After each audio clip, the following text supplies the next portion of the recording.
नमस्कार दोस्तों, राधे राधे, हरे कृष्णा। मैं तुषार ठाकुर आप लोगों का स्वागत करता हूं अपने चैनल पर।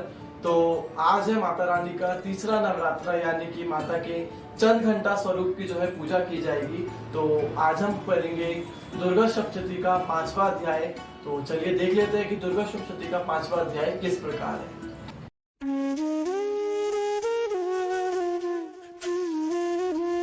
सब्सक्राइब करें मेरे इस चैनल को और इस बेल आइकन को दबाएं ताकि हर वीडियो की नोटिफिकेशन आप तक सबसे पहले पहुंचे।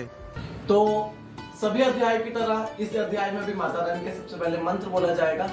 सर्व मंगल्य मांगल्ये शिव सर्वदा साधिके शरण्ये त्र्यंबके गौरी नारायणी नमोस्तुते।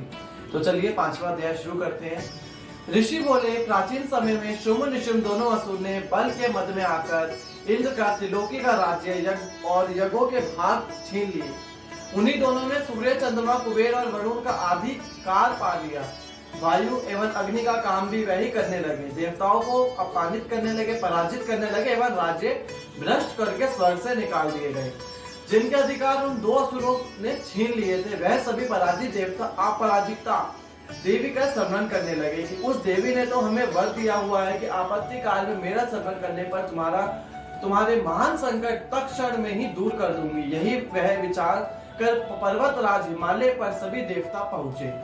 वहां भगवती की स्तुति करने लगे। देवता बोले, हे देवी, हे महादेवी, आपको नमस्कार है। शिव को सदा नमस्कार हो, प्रकृति भरदा को नमस्कार हो। हम संयम उस भक्ति को प्रणाम करते हैं। रुद्र रूपा को नमस्कार, नृत्य स्वरूपा गौरी धात्री को नमो नमो हो। जतोस्ना रूपिणी चंद्र स्वरूपा सुखमही को निरंतर नमो नमो। प्रणाम करने वाली को उन्नति करने वाली सिद्धि स्वरूपा को नमस्कार हो। दैत्य की लक्ष्मी राज्य लक्ष्मी शंकर पत्नी माता जी को नमो नमो। दुर्गा संकट से पाप करने वाली दुर्गा पारा सार रूप स्वरा सर्वकर्णी खायती कृष्ण दुर्मा देवी को निरंतर नमस्कार हो। अत्यंत सुंदर एवं अत्यंत भयंकर रूप उस देवी को बारंबार प्रणाम हो।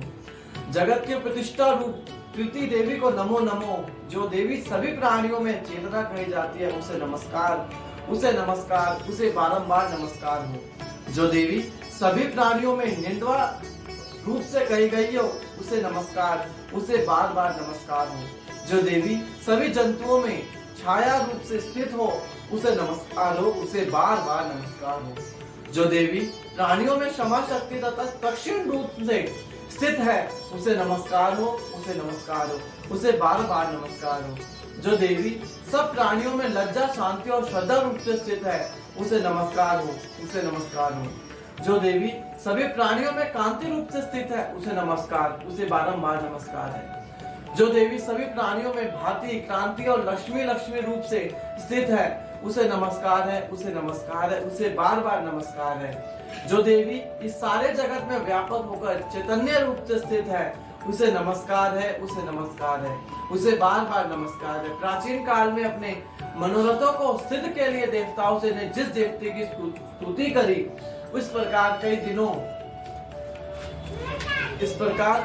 कई दुनियों तक सूर्यपति इंद्र जिसकी सेवा करता रहा, वह मंगल रूप परमेश्वरी हमारे मंगल एवं कल्याण करे और हमारी आपत्तियां दूर करे। दृष्टि देवताओं से सेनापति हम संपूर्ण देवता जिस भगवती ईश्वर को नमस्कार कर रहे हैं, जो भक्ति पूर्वक निर्माता के स्वरूप मनुष्य द्वारा स्मरण करने जाने पर भी उनके सभी विपत्तियों का नाश कर देती है, वह हमारी भी सब विपत्तियों को दूर करेंगे। ऋषि बोले, हे राजन, देवता लोग जब इस प्रकार भगवती की स्तुति कर रहे थे, उस समय श्री गंगा जी को के जल से स्नान करने के लिए श्री पार्वती जी आई। उस समय सुंदर भाव वाली पार्वती जी ने देवताओं से कहा कि आप लोग किसकी स्तुति कर रहे हैं। तब उनके शरीर कोश से प्रकट होकर शिवा बोली, हे देवता, तो शुभ दैत्य से सताए हुए एवं संग्राम में निशुम्भ से पराजित हुए मिलकर मेरी ही स्तुति कर रहे हैं। श्री देवी जी श्री पार्वती जी के शरीर कोश से श्री अंबिका जी का प्रकट्य हुआ। इसी कारण सारे संसार में कोशिका नामक से प्रसिद्ध है। इस प्रकार जब कोशिका प्रकट हुई, तब श्री पार्वती जी के रूप में काली हो गई। हिमालय में रहने के कारण इसका काली का नाम विख्यात हुआ। उसके अनंतर शुभ निशुभ के नौकर चंड तथा मुंड ने वहां आकर उस अंबिका देवी को देखा। उस समय परम सुंदरी रूप धारण कर रही थी। उन दोनों ने शुभ दैत्य को जाकर कहा कि हिमालय को अपनी कांति से प्रकाशित करती हूँ। परम सुंदरी स्त्री वहां पर बैठी है। वैसे वहां परम सुंदर रूप किसी ने भी कहा नहीं देखा होगा। हे असुरराज, वह देवी कौन होगी? इस बात का आप भी पता लगाइए और ग्रहण करें। वह स्त्री क्या है? रतनी, उसके तो सभी अंग बड़े मनोहर है। अपनी दिव्य क्रांति से दिशाओं को प्रकाशित करिए। हे दैत्यनाथ, वह तो बैठी हुई, आप जाकर उसे देख सकते हैं। प्रभु, जैसे भी हो आप मुझे उसे ग्रहण कीजिए। ऋषि बोले। तब चंड मुंड के वचन सुनकर शुंभ ने महाअसुर सुग्रीव को दूत बनाकर देवी के पास भेजा और कहा कि तुम मेरी ओर से उससे इस प्रकार से कहना और इस प्रकार का उपाय करना जिससे कि वह प्रसन्न होकर अत्यंत शीघ्र ही यहाँ पर आए। यह सुनकर वह दैत्य पर्वत के उस प्रदेश पर जा पहुंचा जो कि अत्यंत सुंदर तथा वहां पर ही बैठी हुई देवी थी। वहां जाकर उसने देवी से मधुर वाणी में द्वारा कोमल वचन कहे।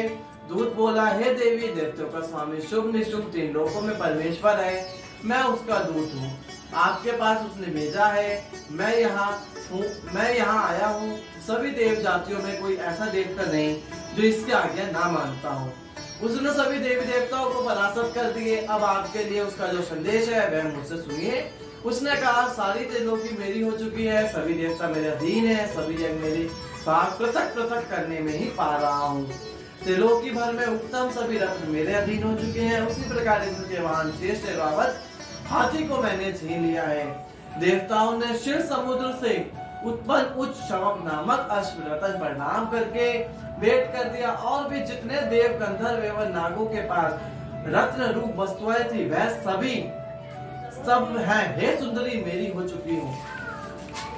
हे देवी, अब मैं तुमको स्त्रियों में एक रतन मान रहे हैं, इस कारण अब आपके भी हमारे पास आ जाना चाहिए, क्योंकि तो रतन के भोगते हुए अब तुम्हारी इच्छा है मुझे अथवा मेरे पराक्रमी भ्राता निशुंभ को इन दोनों में से किसी को वर लो, क्योंकि तुम रतन रूप हो। मेरे साथ विवाह कर लेने से तुम्हें अतुल ऐश्वर्य प्राप्त हो जाएगा। यह अपनी बुद्धि द्वारा सोच ले, फिर मेरे साथ विवाह कर ले। ऋषि बोले। जब इस प्रकार देवी से दूत ने कहा तब वह जगत को धारण करने वाली भगवती देवी जी गंभीर होकर मंद मुस्कान करके बोली, हे दूत, तुमने जो कुछ कहा वह सत्य है, मिथ्या कुछ भी नहीं। इसमें संदेह नहीं कि शुभ त्रिलोकी का स्वामी और निशुभ भी वैसा ही है, परंतु मैंने भी प्रतिज्ञा की हुई है, उससे किस प्रकार से मिथ्या करूं। प्रतिज्ञा इस प्रकार करूं कि जो मुझे युद्ध में जीत ले एवं मेरा अभिमान तोड़ दे और संसार में मेरे बलदारी हो और वह मेरा भर्ता हो सके। शुभ आए अथवा महासुर निशुभ आ जाए, मुझे जीत कर मेरा शीघ्रता से पारिग्रहण करे। दूत बोला, हे देवी, तुम्हें अभिमान है जो इस प्रकार की बातें मेरे सामने कह रही हो। कहो भला त्रिलोकी में ऐसा कौन सा पुरुष है जो मनुष्य निशुंभ का सामना कर सके। सारे देवता तो मुझसे दैत्यों का समान भी कर सकते हैं, तू तो स्त्री है, फिर अकेली है। युद्ध भूमि में इंद्रादिक सभी देवता जिन शुंभ आदि दैत्यों के सामने ठहर सके, भला तू स्त्री होते हुए उनका सामना कैसे कर सकेंगे। इस तरह चल चलने से तुम्हारी प्रतिष्ठा होगी, अतः जब वह तुम्हारे केश पकड़कर घसीटते ले जाएंगे तो तुम्हारा गौरव नष्ट हो जाएगा। देवी बोली, हे दूत, इसमें कोई संशय नहीं कि शुभ बलवान है और निशुभ पराक्रमी है, पर मैं क्या करूं तो क्या करूं। प्रतिज्ञा करने से पहले ये बात मैंने नहीं सोची थी।